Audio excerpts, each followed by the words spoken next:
Hello everyone, myself Mangesh Dharme, lecturer in Mechanical Engineering Department, NIT Polytechnic Nagpur. Today our topic of discussion is second problem on unsymmetrical length. In previous lecture, we see the problem on unsymmetrical length, जहाँ पे आपने mild steel link के ऊपर में problem solve किया था और width और थिकनेस इसका फाइंड आउट किया था. The learning outcome of today's lecture is learner should be able to design unsymmetrical link for given load and stress. मतलब आप यहाँ पे क्या करने वाले हो, width and thickness of the unsymmetrical link find out करने वाले हो. The various program outcome of today's lecture is PO1 to PO5, PO8 to PO10 and the program specific outcome that are achieved in today's lecture are PSO1 to PSO3.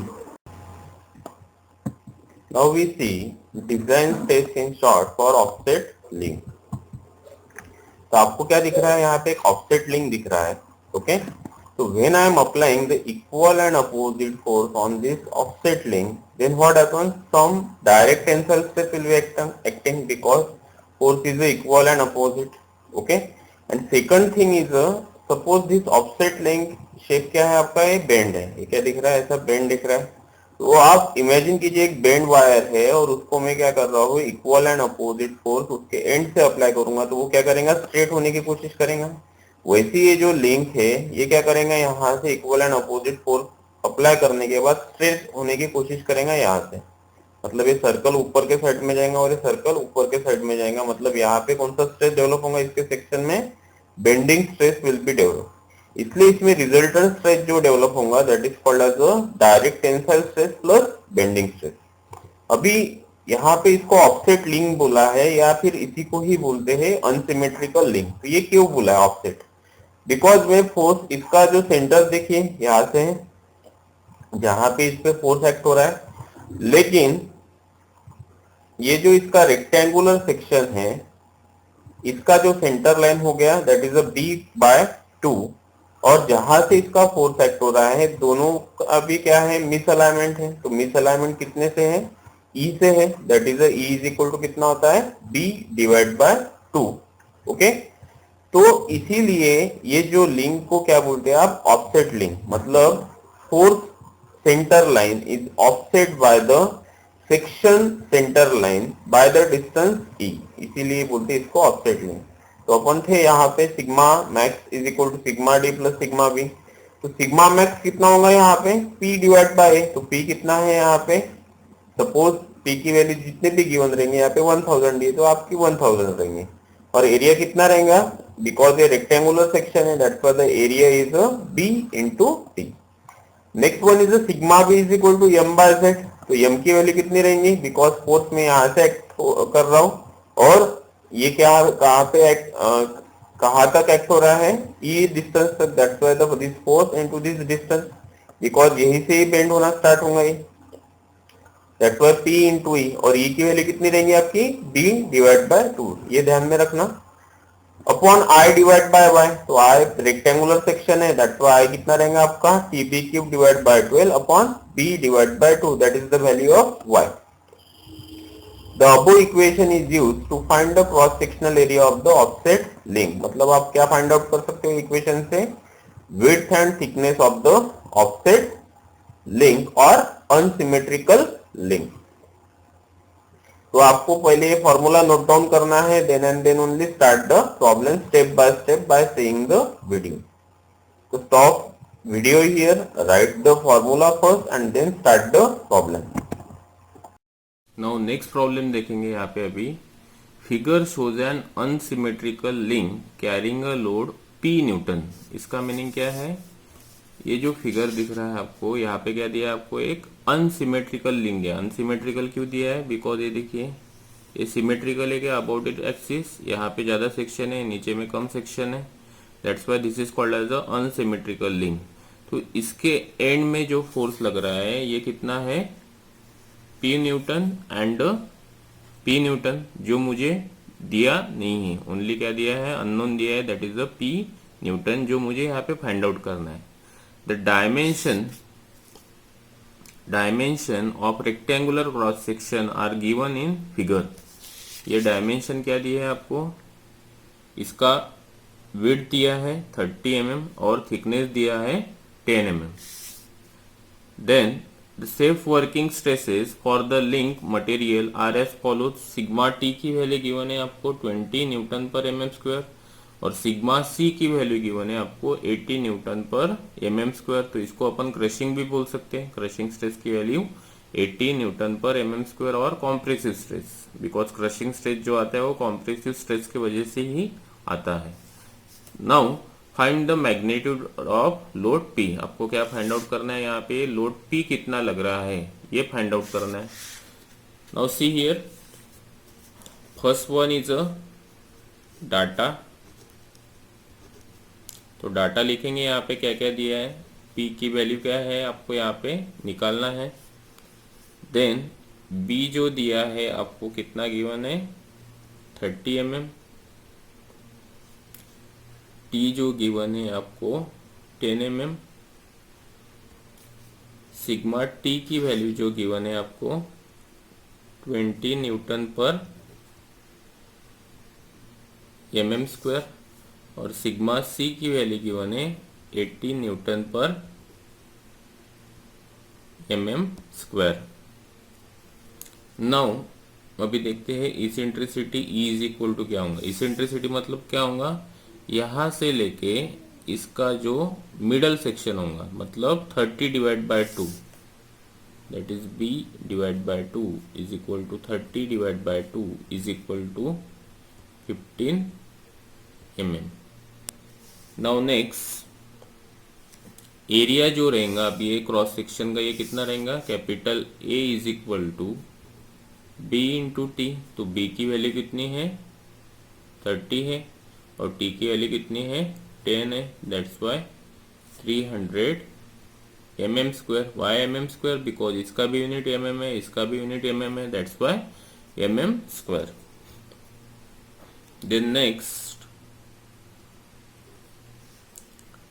Direct tensile stress sigma D is equal to P divided by A। Why direct tensile stress? Because we are applying the equal and opposite force on this unsymmetrical link। तो ये क्या कर रहे हैं अपन, खींच रहे हैं दोनों साइड से, तो इसीलिए यहाँ पे कौन सा स्ट्रेस डेवलप होगा, टेंसाइल स्ट्रेस डेवलप होगा, that's why sigma D।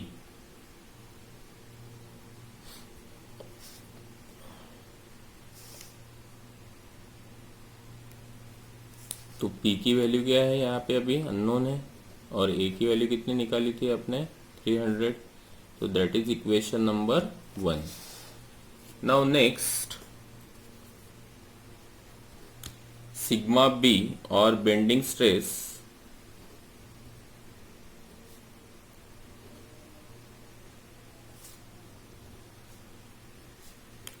M divided by Z। तो सिग्मा B क्यों होगा, बिकॉज आप ये लिंक को फोर्स अप्लाई करेंगे तो ये क्या होगा, यहाँ से बेंड होगा, बिकॉज यहाँ पे देखिए कर्व है, यहाँ पे भी कर्व है, तो ये क्या होंगी, बेंड होने की कोशिश करेंगे in the upward direction when we are applying the force.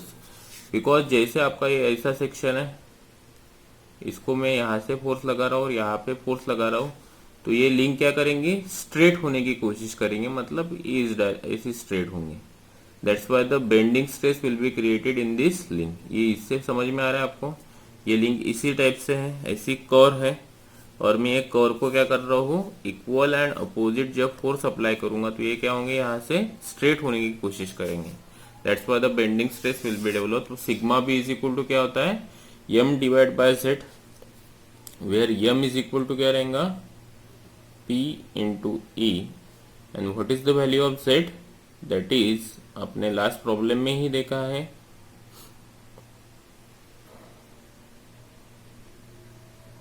That is TB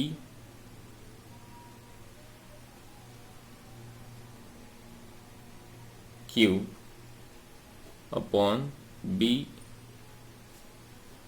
TB cube divide by 12 upon B divide by 2। तो यहाँ पे मैं वैल्यू लिख रहा हूँ, इसको सॉल्व कर लेते पहले। p इंटू ई, इसकी वैल्यू कितनी आएंगी, b डिवाइड बाय 2, मतलब 1/6 into T square is equal to, p की वैल्यू आपकी अननोन है, e की वैल्यू आपको आपने निकाली है, दैट इज 15 mm। तो मैं यहाँ पे लिखूंगा 15 अपॉन 1/6। t की वैल्यू कितनी है, 10 है, और b की वैल्यू कितनी है, 30 है, होल स्क्वायर। तो इसको सॉल्व करने के बाद ये वैल्यू आ रही है 15 into 6 divided by 10 into 30 square, ये आ रही है 0.010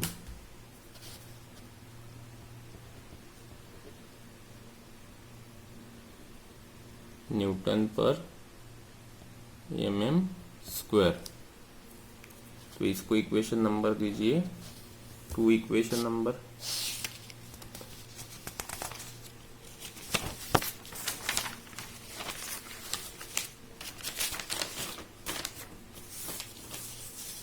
Now next, resultant tensile stress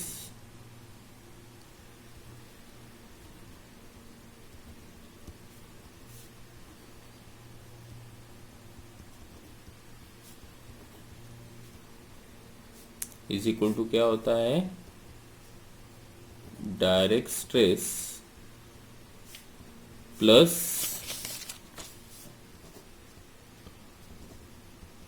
bending stress. ये क्यों लिखा फॉर्मूला, बिकॉज ये जो आप डायग्राम में देख रहे हैं, ये फोर्स की वजह से क्या आ रहा है, डायरेक्ट टेंसाइल स्ट्रेस भी आ रहा है और बेंडिंग भी आ रहा है। तो मुझे क्या करना है, दोनों का इफेक्ट देखना है अभी, बेंडिंग का और डायरेक्ट टेंसाइल स्ट्रेस का कितना आ रहा है। तो मैं क्या कर रहा हूँ, that is called as a resultant tensile stress, that is a direct stress plus bending stress.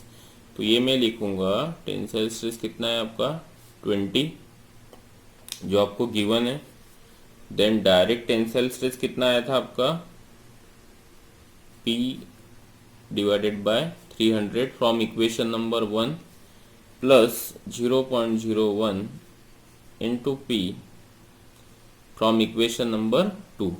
तो अभी ये क्या मिला मुझे, एक इम्पेरिकल रिलेशन मिला। तो इसमें अननोन क्या है, ओनली P है। तो अभी मैं क्या करूंगा, कैल्शियम में वैल्यू डालूंगा, that is alpha A divided by 300 plus 0.010 into alpha A, alpha is equal to 20, shift solve. तो अभी देखिए यहाँ पे वैल्यू कितनी आ रही है, ए की 1500, 1500 न्यूटन, मतलब किसकी वैल्यू हो गई है, पी की वैल्यू। तो मेरा यहाँ पे पी कितना आया, 1500 न्यूटन। इसी का ही मीनिंग क्या है, यहाँ पे जो मेरा लोड एक्ट हो रहा था, ये कितना निकाला मैंने, 1500 Newton. That is all about this problem. Unit outcome achieved. Students are able to write the design procedure for the given joint, like here unsymmetrical link. Summary of today's lecture. So today we found out the different dimension for unsymmetrical link like width and thickness for given load and stresses. Like आपको जो load और stress दिए थे उसके लिए क्या find out किया आपने ये प्रॉब्लम में, width and thickness of the unsymmetrical link, या फिर विड्थ एंड थिकनेस आपको अगर गिवन होगा तो आपने क्या फाइंड आउट किया, तो load acting on the unsymmetrical link.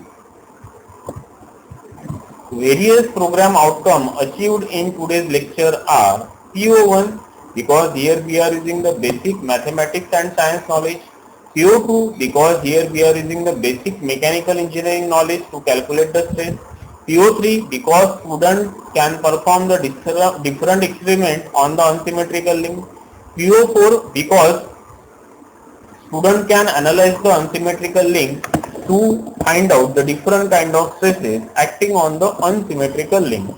PO5 because student can take some safety precaution while solving the problem on the unsymmetrical link. PO8 because student can perform the design or solve the problem on unsymmetrical link in group, that's why PO8. PO9 because student can share his knowledge to its peers. PO10 because student can utilize his knowledge of learning throughout its life. PSO1 because student can utilize the software CATIA and ANSYS for designing of the unsymmetrical link. PSO2 because student can analyze the joint for finding out the various types of stresses. PSO3 because student can apply the unsymmetrical link in different application of the mechanical engineering. So this is all about the program outcome achieved in today's lecture. The important question asked in NSBT exam on unsymmetrical link is, figure shows the unsymmetrical link carrying a load of P Newton. मतलब यहाँ पे load कितना है आपका P, जो मुझे निकालना है. The dimension of the rectangular section are given in the figure. The shape given मतलब आपको width कितना दिया है यहाँ पे 30 और thickness कितना दिया है 10. The shape working stresses for the link material are as follows. Sigma T की वैल्यू दी है आपको 20 और सिग्मा C की वैल्यू दी है 80 न्यूटन पर mm square. Find the magnitude of load, मतलब आपको ये लोड की वैल्यू क्या करना है यहाँ पे फाइंड आउट करना है. In next lecture we see the problem on spindle of drilling machine. Thanks for any query, contact to me at 935987739.